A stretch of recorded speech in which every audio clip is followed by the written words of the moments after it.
Haley was just sitting up on this thing, laying down, and these two pigeons just landed next to her. She screamed so loud.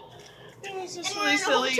And she's eating crackers, so I think they want some. Yeah, so I'm gonna try to like put it up to the window. You know what you could do? Open the window a little bit and stick it out the window. Fly away from the window. They're like, oh, you're gonna give us something? Here, come over here if you want it.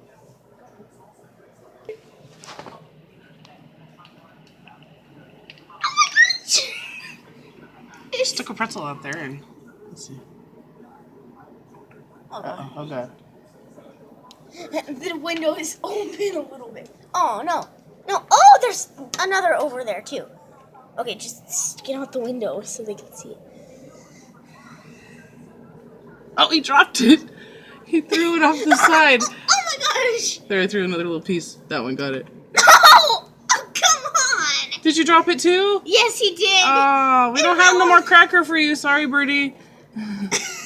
Look, you can see there's cracker crumbs in the corner of the window, like someone's been feeding them before. Look here, someone left you some crumbs, Birdie. Like there's like Cheetos in the corner of the window right here. We didn't just break that and that's as far open as the window goes. Because they don't want That's people hilarious. like jumping out. All right, little pit. Yeah, they don't want people jumping out and committing suicide, jumping off the building. Gosh. All right, well, bye, pigeons. Sorry, your food's down there now. If you want to go get it.